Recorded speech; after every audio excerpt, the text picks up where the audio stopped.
Assalamu alaikum dear students. Today we will discuss about sculpture in relief. इससे पहले हमने sculpture in round discuss किया था। Sculpture in round जिसमें हम मुजस्मे को चारों तरफ से देख सकते हैं, लेकिन स्कल्पचर इन रिलीफ जिसमें हम मुजस्मे को तीन अतराफ से देख सकते हैं या ज़्यादा से ज़्यादा फ्रंट से देख सकते हैं।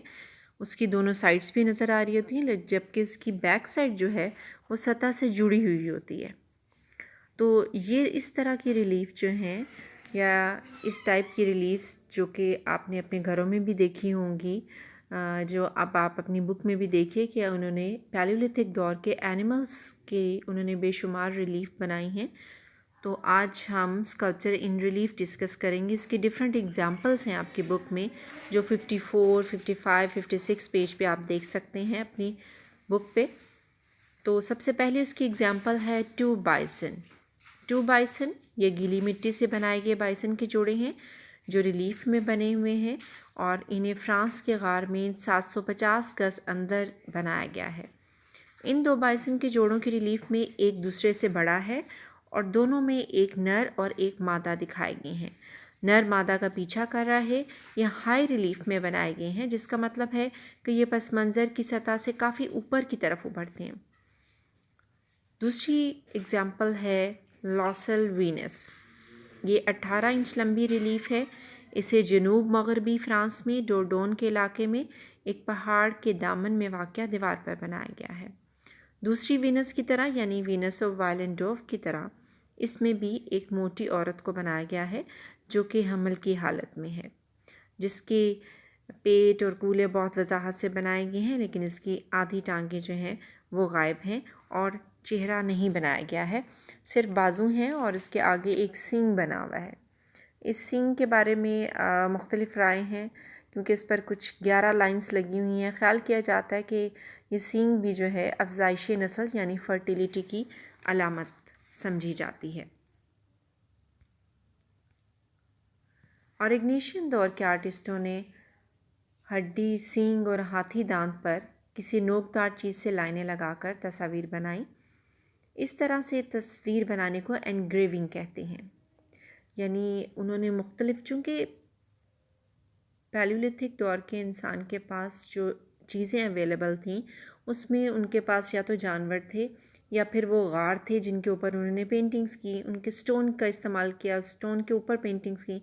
इसी तरह उन्होंने जानवरों की हड्डियों पे, सींग पे और जानवरों के दांतों के ऊपर किसी नोकदार चीज़ मतलब जो उन्होंने औज़ार बनाए पत्थरों के साथ, जो कि औज़ार हम पहले पढ़ चुके हैं कि किस तरह से उन्होंने औज़ारों को लकड़ी के दस्ते के साथ जोड़ के हैमर की तरह के औज़ार या बारीक फ्लेक और कोर के जो औज़ार बनाए हैं, उन औज़ारों का भी इस्तेमाल उन्होंने, या बहुत ही बारीक चीज़ों का इस्तेमाल उन्होंने एनग्रेविंग बनाने के लिए किया। इन एनग्रेविंग्स के सबसे ज़्यादा अच्छा काम हमें मैगडलेनियन दौर में मिला है, जिसमें बहुत ही खूबसूरत एनग्रेविंग्स 13,000 BC में बनाई गई हैं। इस वक्त वस्ती यूरोप और जनूबी रूस में भी हड्डी पे काम हो रहा था, लेकिन फ्रांस जैसा उम्दा काम कहीं पर नहीं हुआ। मैगडलेनियन आर्टिस्ट ने न सिर्फ ज़्यादा किस्म की चीज़ें बनाई बल्कि इन्हें बहुत उम्दगी से कभी लाइनें और रवायती डिज़ाइन बनाकर इनग्रेव किया।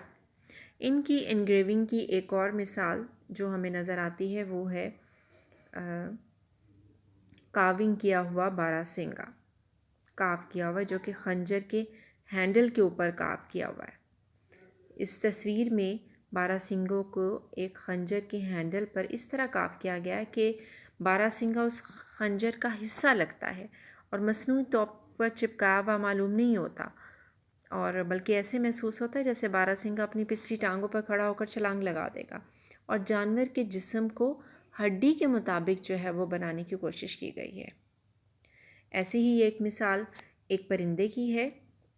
एक परिंदा जो कि बहुत उम्दगी से एक छड़ी पर बनाया गया है। इसमें एक सुराख भी बनाया गया है, जो कि आप तस्वीर में देख सकते हैं। इस परिंदे के इस सुराख को शायद ये गले में परो के पहना जाता होगा।